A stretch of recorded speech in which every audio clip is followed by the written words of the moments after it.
Now, from the area's leader in live local news, this is WYLN News, the area's #1 source of live local news and information in Luzerne, Schuylkill, Carbon, and Columbia counties. WYLN News starts now. Good evening, and thank you for joining us on WYLN News. I'm Preston Endress. A man from Freeland involved in the murder of a 17-year-old was charged on Wednesday.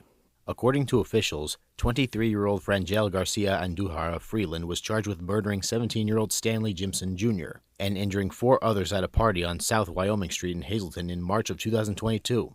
Garcia Andujar's trial has been delayed due to concerns that he attempted to influence a witness's testimony by contacting them during jailhouse phone calls. On Wednesday, Hazleton police filed felony charges of witness intimidation, conspiring to intimidate witnesses, and criminal use of a communication facility against Garcia Andujar, as well as 19-year-old Ramir Gonzalez, who is also involved in the incident. Gonzalez is awaiting trial on charges alleging he conspired with 19-year-old Ismael Valdez Batista of Mahanoy City to murder 18-year-old Rolando Cepeda Jr., who was shot on April 14, 2023. A second man, 33-year-old Carlos Jorge, was also injured in that shooting. According to the latest charges, Gonzalez was one of the men shot by Garcia Andujar during the party on South Wyoming. Despite the altercation, Garcia Andujar and Gonzalez agreed to help each other to get out of jail, according to police. As part of the arrangement, Gonzalez began calling Ricardo Campos, another person who Garcia Andujar allegedly shot at the party, according to the charges. Garcia Andujar continues to be jailed without bail at the Luzerne County Correctional Facility on charges of criminal homicide, attempted murder, aggravated assault, and reckless endangerment. His trial on the charges related to the shooting is scheduled to begin with jury selection on June 20th. Gonzalez is due back in court for a hearing on May 6 on charges of criminal homicide, aggravated assault, and criminal conspiracy to commit murder and aggravated assault. Police in Hazleton are searching for the individual shown on screen. According to police, 31-year-old Yelfrenzo Nunez Cruz is wanted due to a traffic stop in October of last year. He is described as a Hispanic male standing 5 feet 8 inches tall and weighing 180 pounds. He has black hair and brown eyes. Nunez Cruz, who also goes by the name Jay Cora, was last seen at 339 West Chapel Street in Hazleton. Anyone with information on Nunez Cruz's whereabouts is asked to call 911. The Hazleton Parks and Recreation Department is looking for contributors for their 3rd annual Art Fest. Art Fest NEPA 2025 is being planned for July 26 at City View Park, featuring a day of creativity, culture, and community. The event is looking for any artists, crafters, photographers, performers, and more to contribute to the event. Anyone interested can contact ArtLife Studio at artlifestudio@outlook.com. Any business interested in sponsoring the event can also connect through email. ArtFest 2025 will take place on Saturday, July 26, starting at 1 p.m. at City View Park in Hazleton.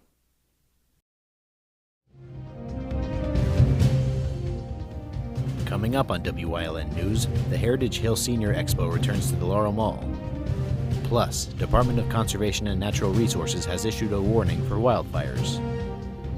But first, we'll take a look at our 5-day forecast brought to you by the WYLN Weather Kids. We'll be right back.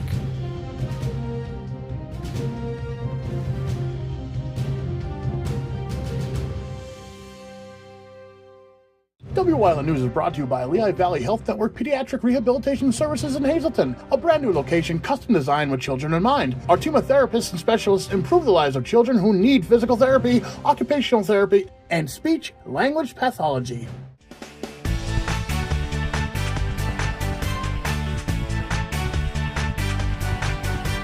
My name is Riley. It's going to be sunny.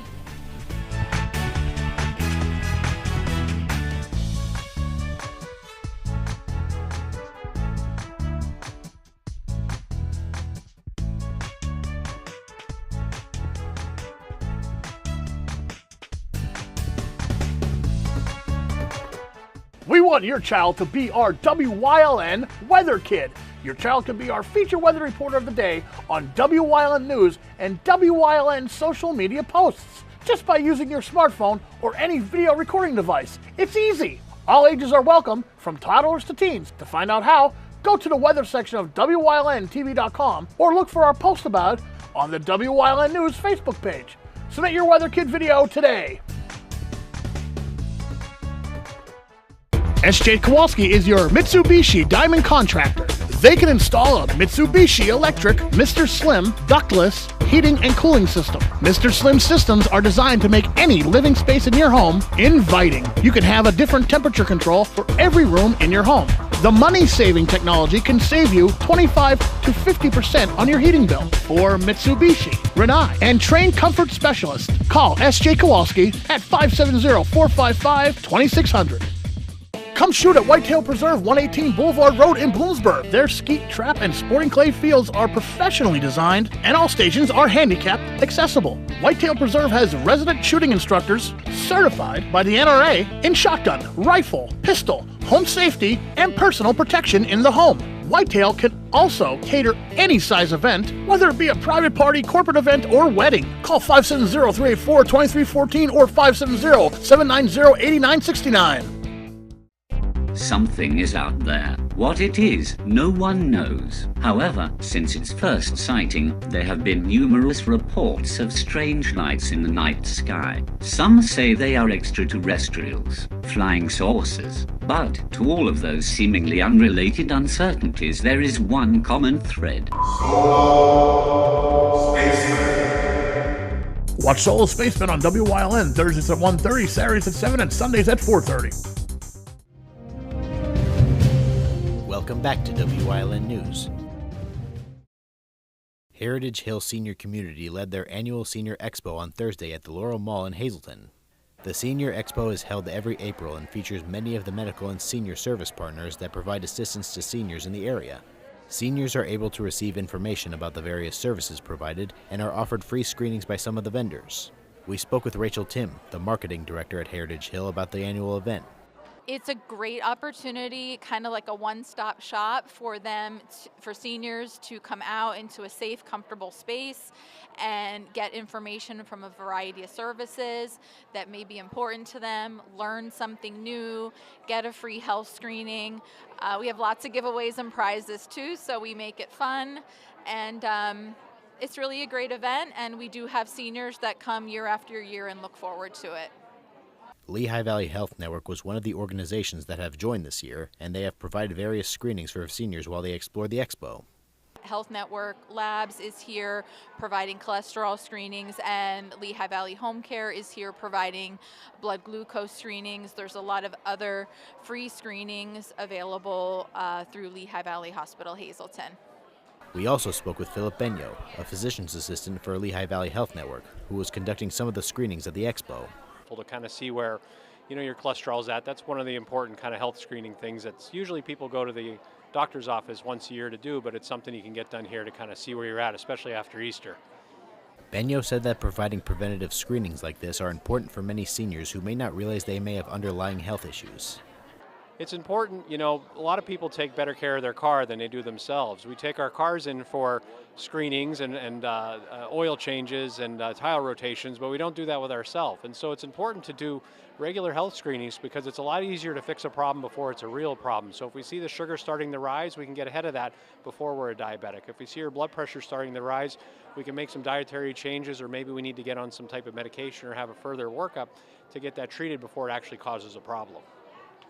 While it is important for seniors to monitor their health, Benyo hopes that they still had fun at the event. Well, I hope people have a lot of fun. I think this is a good time to get out and see other people, see what other services are available, and hopefully they can get a better idea of how their health is, and then if there are some issues, to get them addressed, or sometimes reassure that what they're doing is really working for them when they get a good blood pressure reading and a good sugar reading. The Heritage Hill Senior Expo was held on Thursday morning at the Laurel Mall from 8 a.m. to 12 p.m.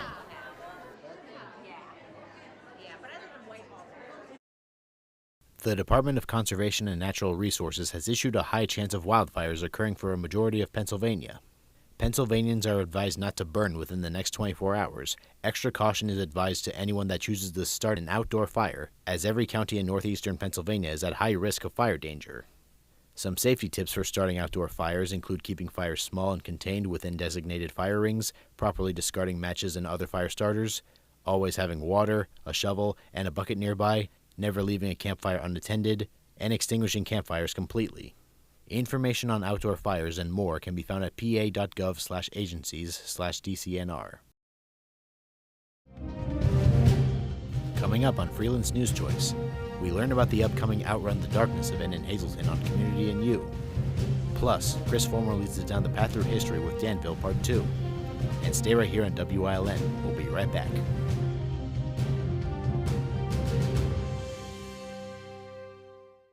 Hey, it's Justin from Grand Central, and our trained sleep professionals are here to help you sleep like never before. With an extensive line of Sealy and Stearns & Foster mattresses, we are sure to find you the right mattress at the right price. Free delivery and removal, interest-free financing for up to 60 months, and same or next day delivery on select models. And don't forget, everyday low prices. Stop in to one of our 2 locations, Route 93 in Escapec, or downtown Hazleton, and see why Northeast and Central Pennsylvania sleeps better with Grand Central.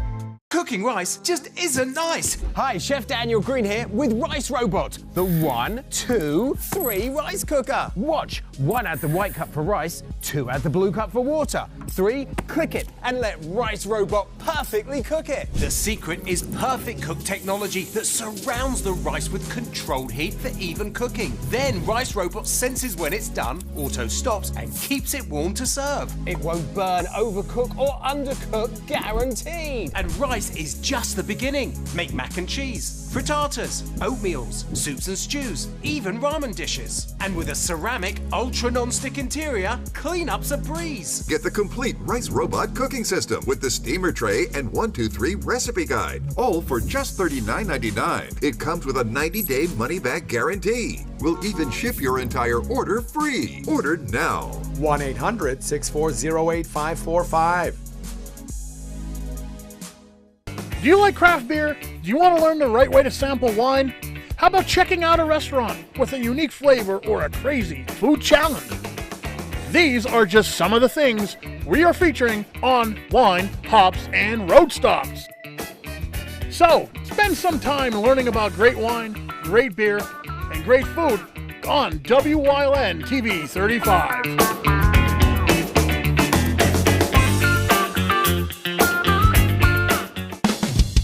PPW Nation, get ready for the best of PPW Season 2. Join Paul Bowe, E. Julius Kuiper, Alexander Bravado, Tom Mitchell, and Alex Watt as we take you down memory lane and relive some of the best PPW matches of all time.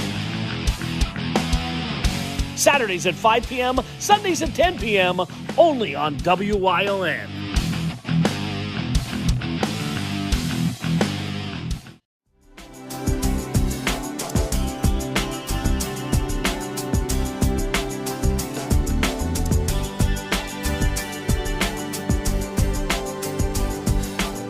Welcome back to Community and You. Today I am joined here with Corinne and Marissa, who are here to talk about a very exciting event that's happening here in Hazleton in the upcoming weeks, Outrun the Darkness, which will be happening on May 10th over at the Hazleton Area High School track. So Corinne, Marissa, welcome. Thank you for having us. We're excited to talk about our event. Absolutely. So for our viewers who aren't familiar with who you guys are and what you do, if you could explain to us about what Outrun the Darkness is and how you two are playing a part in this event. So we are both teachers at Hazleton Area High School, and we are co-advisors for a club called Friends of Rachel. And what we do at the club is we do as much kindness and as much mental health awareness as we can in our schools and our community.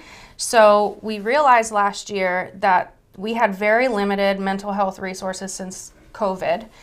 So what we wanted to do, we wanted to re-engage our community in the fight against suicide, and we came up with the idea to do a suicide awareness event for our community. So this is actually just our second time that we're doing this. Oh, wow. And I know you guys have a lot of really exciting stuff outside of the walk itself for Outrun Darkness. There's a lot of food trucks and guest speakers who will be coming. So if you could tell us more about what we can expect to see at the event. So we do have a community guest speaker coming in. They are the Kissler family. They were touched by suicide. So they're going to share their experience with it. But we also have Kevin Hines coming in. He is a global speaker. He's a storyteller. He's a documentary filmmaker.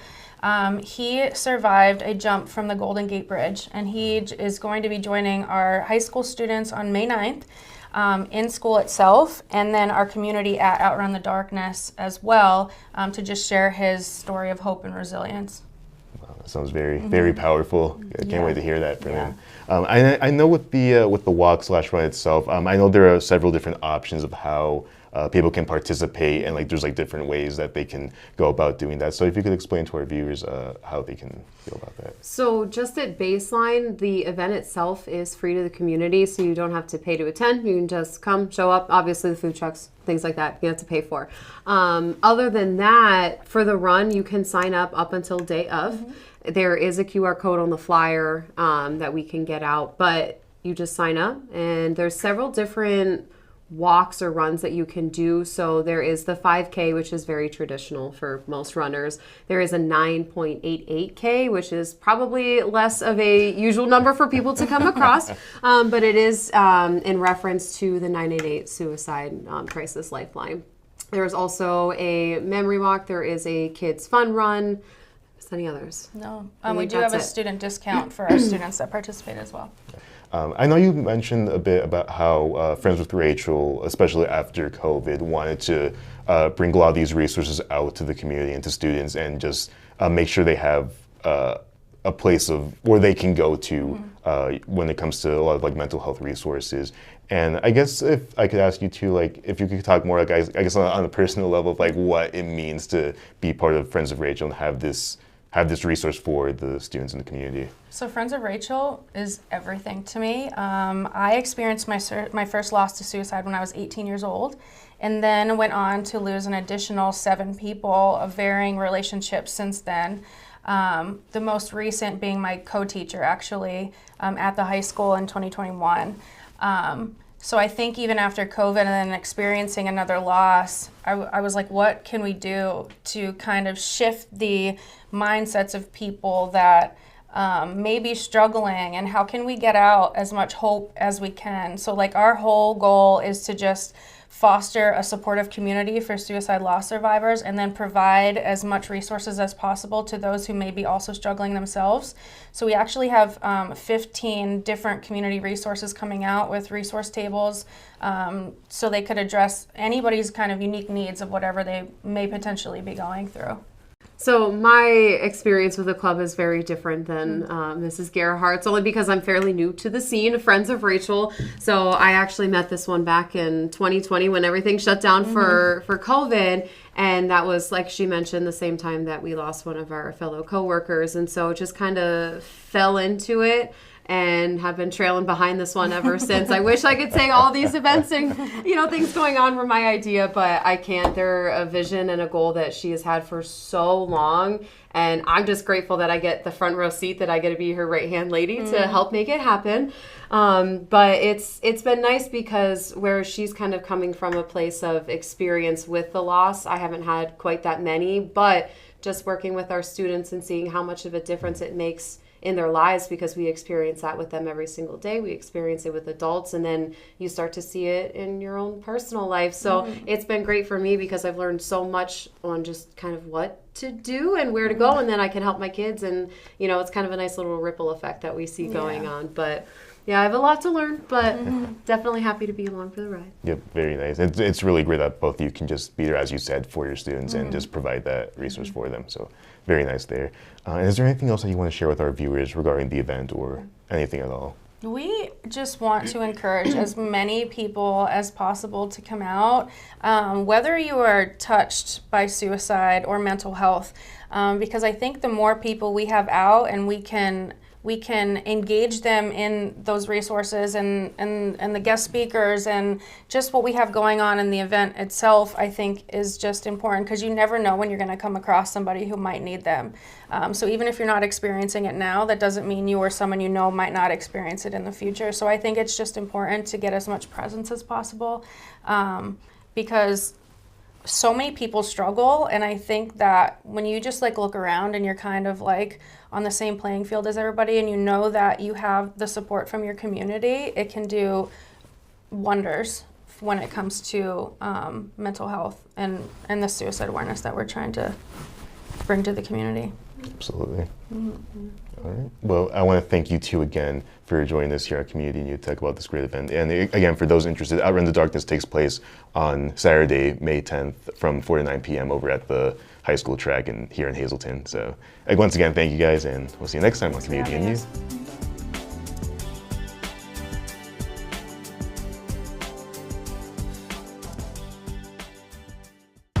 Lehigh Valley Health Network is now proudly part of Jefferson Health. And when two healthcare leaders come together for the community, you can expect more. More locations, more clinical trials, more breakthrough treatments.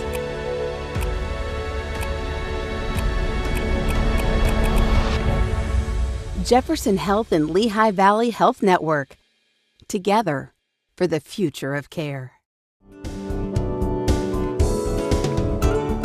This week on Let's Talk Chiropractic, Eric was in a car accident in New York, but he lives in Pennsylvania. Tune in to see how gentle chiropractic and how he will write reports for his attorney is going to give him the best care that he needs.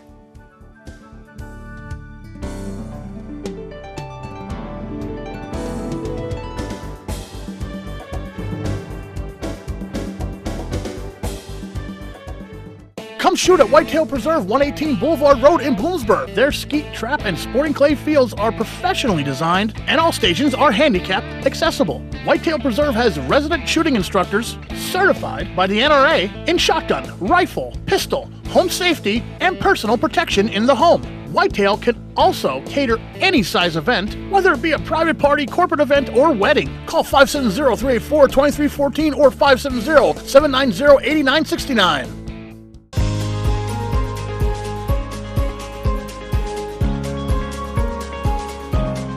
Hello, I'm Wyln historian Chris Fulmer.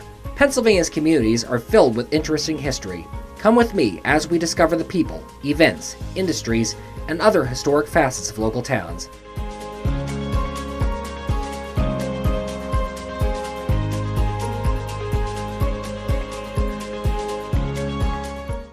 A Path Through History is sponsored by the Old Jail Museum, 128 West Broad Street in Jim Thorpe. Call 570-325-5259 or visit them online at theoldjailmuseum.com.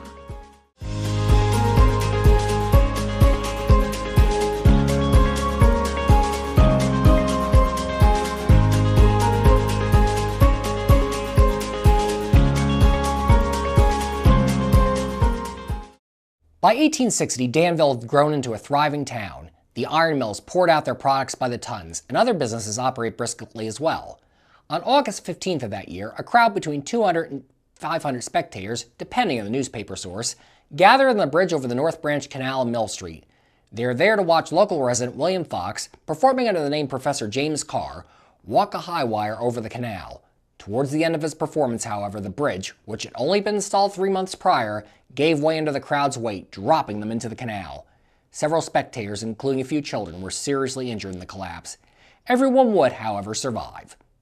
Water, however, would not be so sparing 5 years later in March 1865. Heavy winter snowfall, followed by equally heavy rains, triggered what became known as the St. Patrick's Day flood. Danville was left underwater, the railroad submerged and inoperable, and the North Branch Canal destroyed in several places.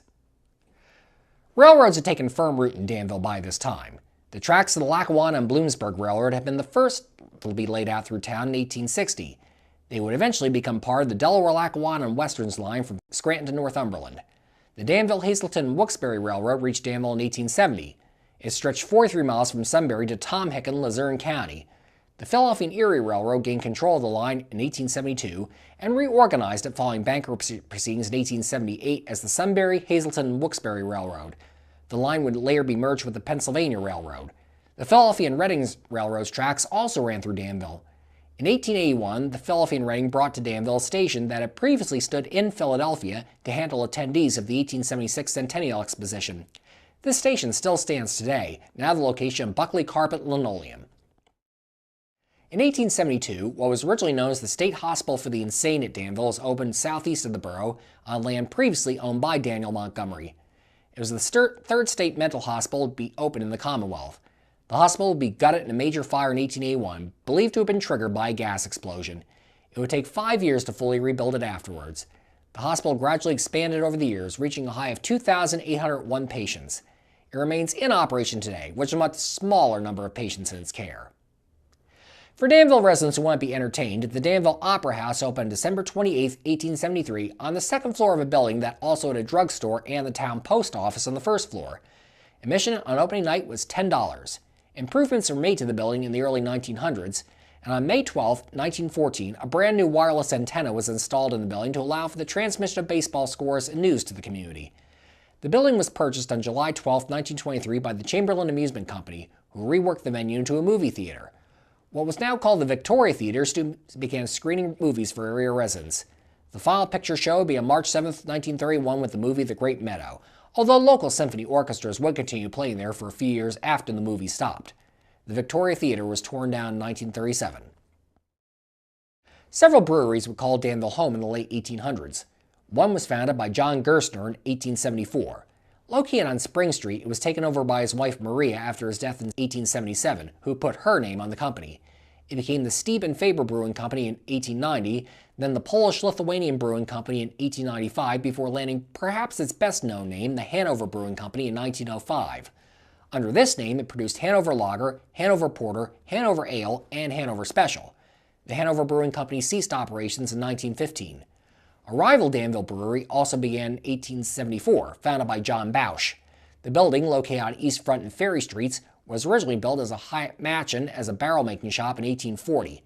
The Bausch name would remain in the brewery in various forms through 1897, at which point it became the Germania Brewing Company. A particular bestseller for the Germania Brewery was its Bock beer, which was often sold at Easter time, since Bock beer was usually brewed during the winter months. The Germania Brewing Company closed in 1920 with the onset of Prohibition. The building was purchased by the McGlow Ice Cream Company in 1922 for use as a distribution center, but it would only last 2 years in this capacity before closing. Federal prohibition agents searched the building in 1925, but did not find any evidence of illegal beer making. Danville would also become a haven for candy lovers in the late 1800s. John Jacobs was born in Germany in 1836. He immigrated to Danville in 1860, and after training in Pottsville, opened his candy store on Mill Street. One of his specialties was clear candy, which originated in Germany and was so named for the clarity of the finished product. Horses, rabbits, and bells were popular mold shapes used by Jacobs Confectionery. Clear candy would be a major seller for Jacobs.